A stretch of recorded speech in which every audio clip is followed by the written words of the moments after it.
Thank you very much. Shalom, greetings to you all. Congratulations goes out to Ellen, who immediately understood the alien language I was speaking last week. If nothing more, I love confirmation that at least one person got the memo. And if my memory serves me well, she has a trip coming up to see the last member of a family. And that will be a special trip. Travel safe. I hope you're all having a fantastic spring as we begin to count down to the holiest day in the Torah, the festival of unleavened bread. And we'll talk more about it as we get closer over the next couple of weeks. I also want to remind you that you're all special. You are all blessed. You are all free-thinking, feeling, and being, capable of independent decision. Take your own leaps of faith, my friends, and do not let the dogma and beliefs of others undermine your personal experience and perception of reality. And a special greeting and my heartfelt welcome goes out to Mike. I'm so glad you've been enjoying our presentations, and I hope you continue to. And anyone brave enough to ask to be put on the mailing list during these dog days of Torah is more than welcome. And those of you who continue to listen or watch as we climb deeper into the priestly book of rules deserve a reward. Thank you for persevering, and I will continue to find little things to make what really seems to be tedious priestly instructions relevant, meaningful, and hopefully just a little more entertaining. And speaking of rewards, thanks to those of you who've asked for the New Year booklet so that you can chart the year. I know you'll take the suggestions for each of the days and apply them to your world and take control. And some have suggested I just send it out to everyone, so that is what was done, and I apologize to those of you who received it more than once. Read it, fill it in, give it to your friends, delete it. The choice is yours. Now, friends, it seems a lot of people are concerned these days with what seems to be negative energy all around. And one of the things I find so many get distressed about is when they feel the world is spun out of control and they become overwhelmed and reactive instead of proactive. Now, it certainly can happen almost any time, any place, and we feel we are floundering. But the secret to righting the ship is to recognize it, chunk things down to a manageable size, take a deep breath, and put yourself back in control, bit by bit.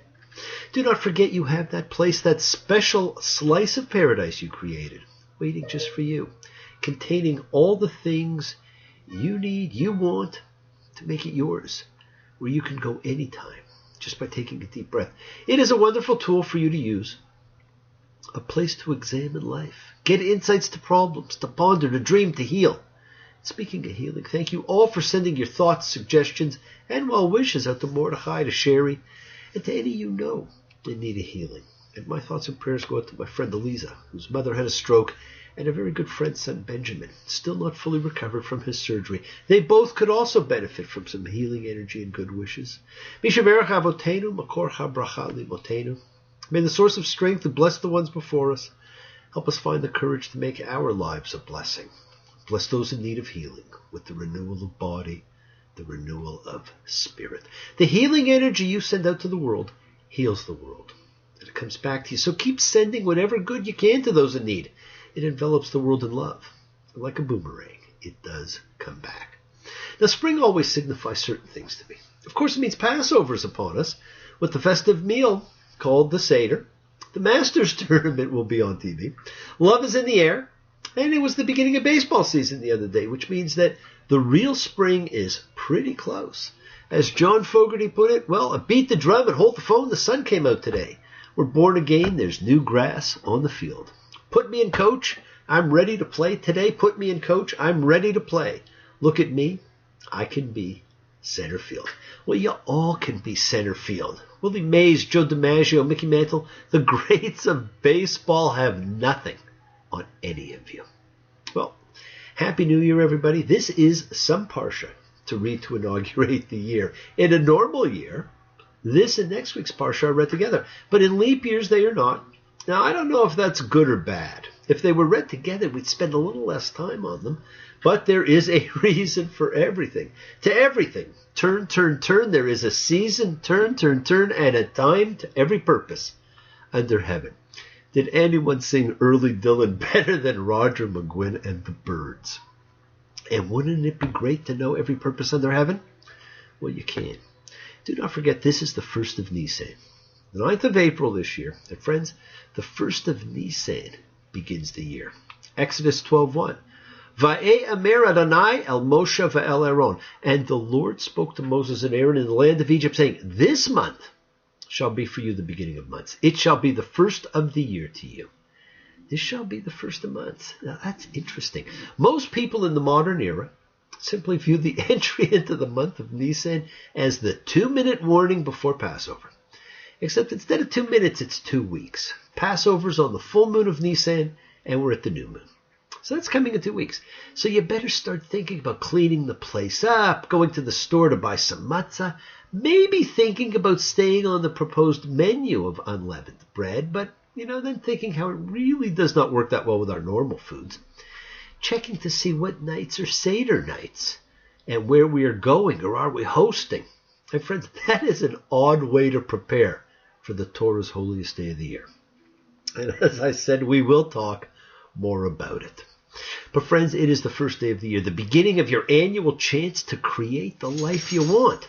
So create the life you want by creating the year you want. You are the crown of creation. You're the crown of creation, and you've got no place to go. Hey, you're the crown. You're the top. There is nowhere to go. So where do we go? Well, this is the beginning of the dermatological disorders section of the Bible. Tazria, she will bear seed. Now, this is the second parsha that deals with menstruation. The first was Rachel hiding the teraphim from Laban. And this is the first law dealing with the natural rhythm of womanhood and the truest rite of passage there is, one which many still consider a contamination.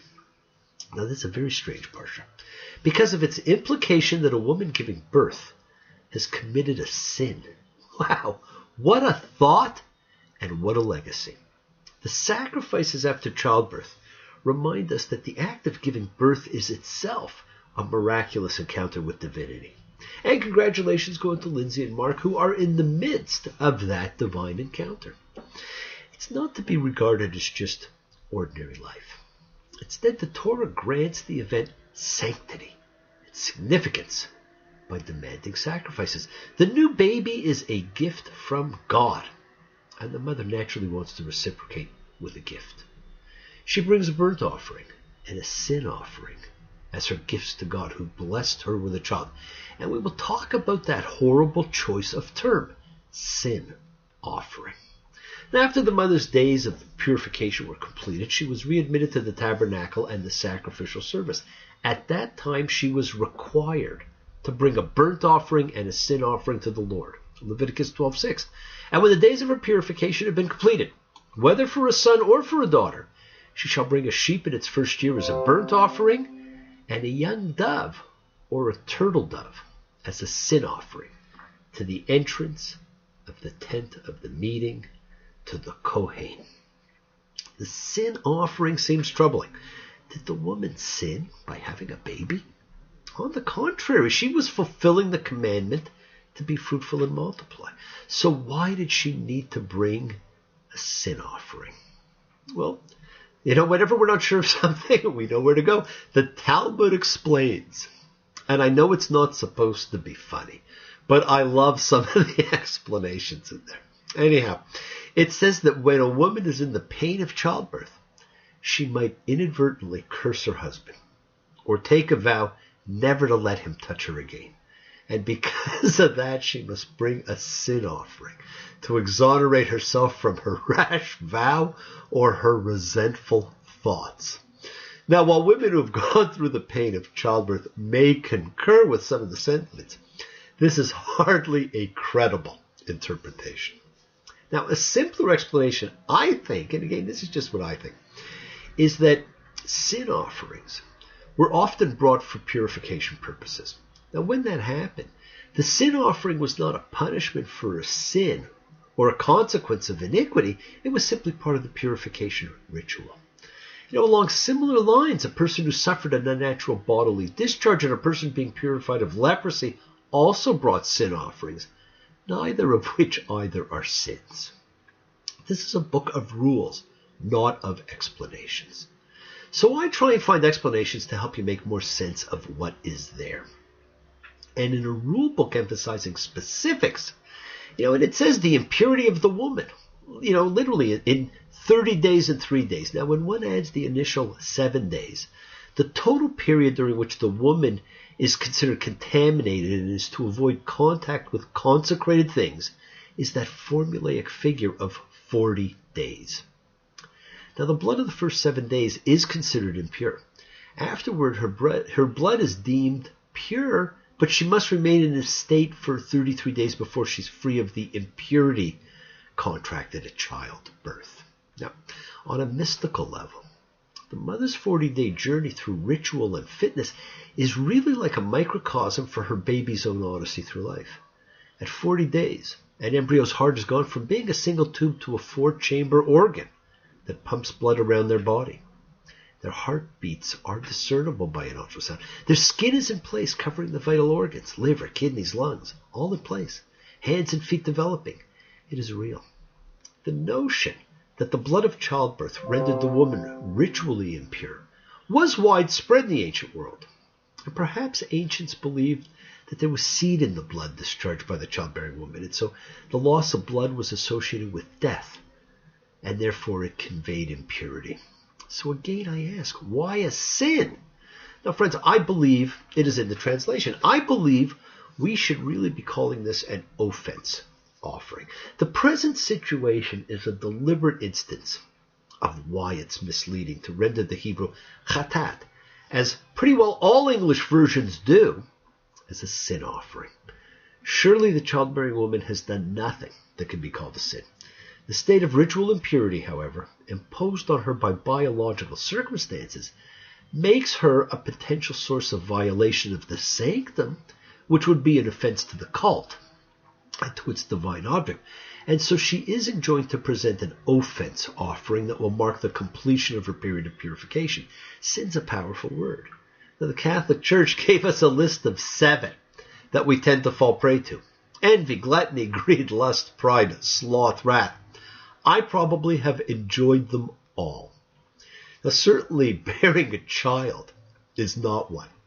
But this has helped perpetuate a parochial view towards sex and women.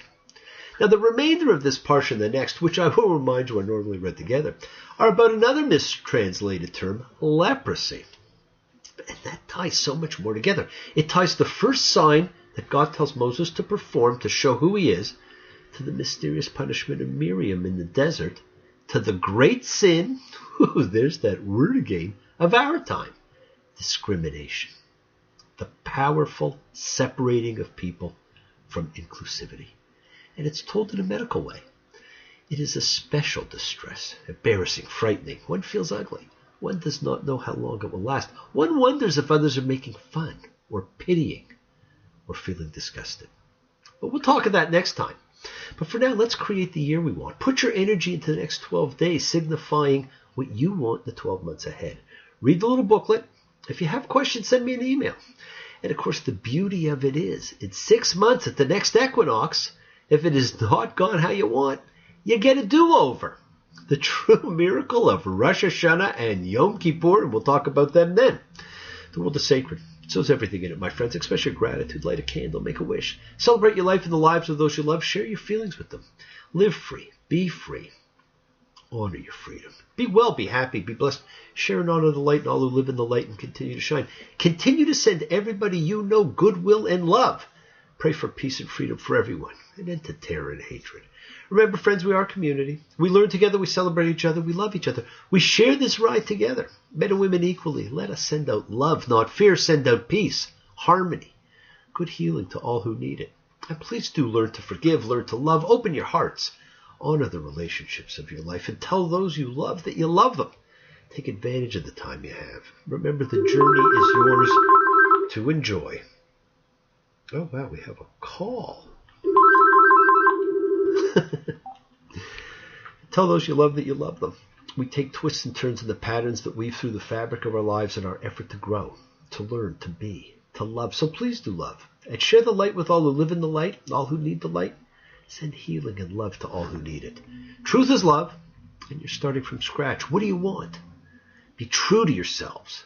This is not the time to lie. Why do people lie? Lying only breaks their hearts and tears their lives apart, making them cry. Tell me why. Tell me why. Why is it true? Why? Tell me why. do people lie? Kenny Loggins' great song, Why Do People Lie? Bless you all. Have a fantastic week. A week of love and light and peace, healing. Thanks. Send your goodwill to those who need it. If you have questions over these 12 days, please let me know.